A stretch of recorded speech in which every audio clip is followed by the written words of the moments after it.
Hi, I'm Chris Johnston from Work Visa Lawyers. Moving to a new country to study is a big decision. Tuition fees can cost thousands of Australian dollars, with the expense often being carried by parents back home.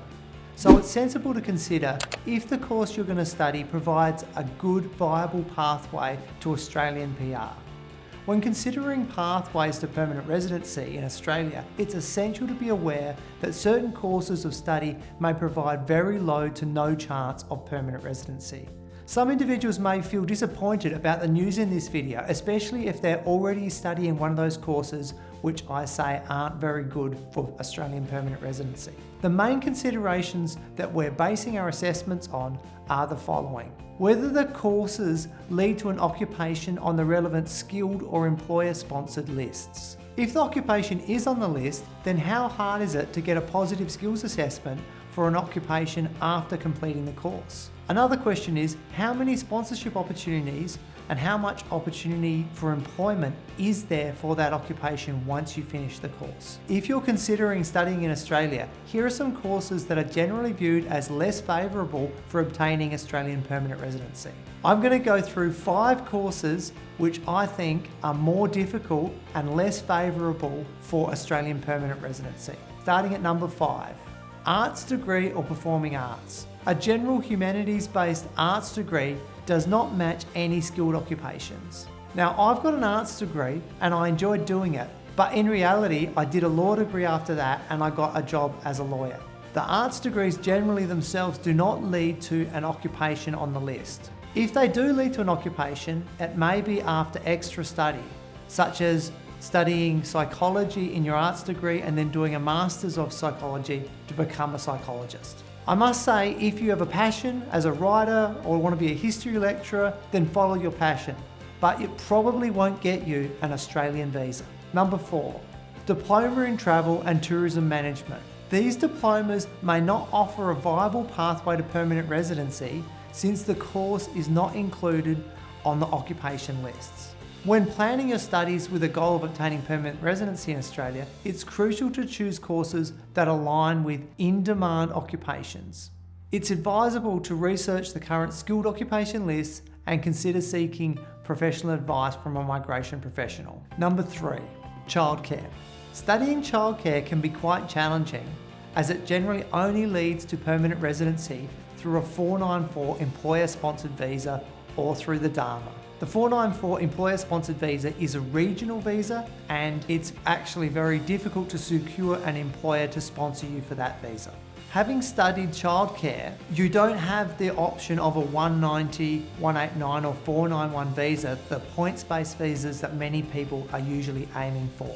If you keep studying childcare to a higher level, then there is a pathway for childcare managers. However, this is also difficult because when you finish a course, it's difficult to get experience as a manager. Often you'll be earning and working in a lower level, and that won't give you the experience required to get a positive skills assessment as a childcare centre manager.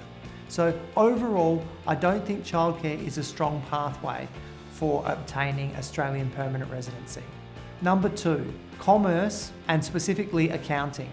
Commerce is most usually studied with a view to the occupation of accountant. Accountants generally need at least a bachelor degree level qualification and very high points to be able to get invited for a GSM visa. There has been an oversupply of international accounting graduates for many years, which has led to the points requirements getting higher and higher for GSM visas.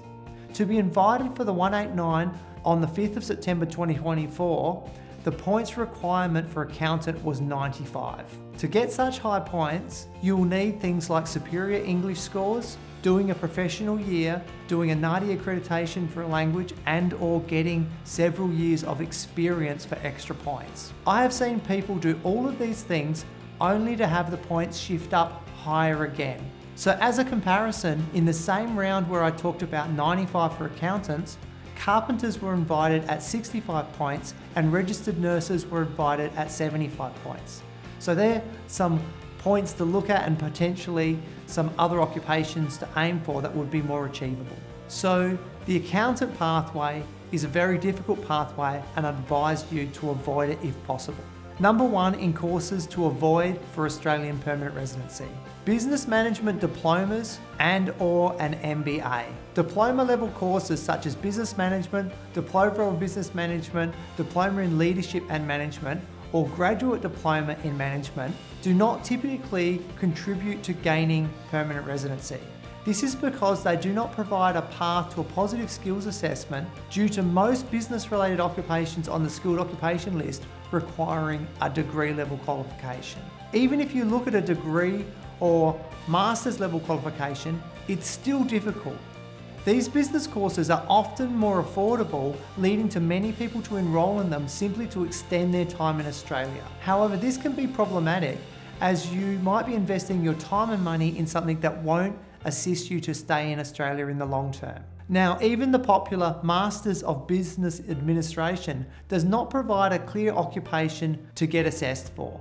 There are some options such as customer service manager or finance broker, but they require you to get 1 year of full-time experience for a skills assessment from VetAssess. So even after you've done the course, you have to then work for a year. And then when we look at those occupations on the skilled occupation lists, they're not really in much demand. So it's possible that you could get the skills assessment as a customer service manager, but then find that you don't actually get an invitation and can't go ahead with a visa. So it might be best to avoid the generalised business courses if you're looking for a migration pathway to Australia. So I've gone through 5 courses to avoid if you're looking for a good pathway to permanent residency. This video is primarily made to help people make good choices in terms of what courses to study in Australia before they start the courses. But what about if you're already in one of these courses? If you're in a course with a low prospect for migration, you need to be careful and get some advice before doing anything dramatic.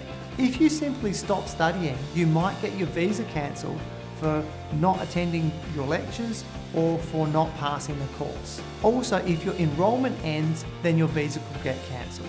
Changing courses may be an option, but you need to have a strong alternative course with a better pathway.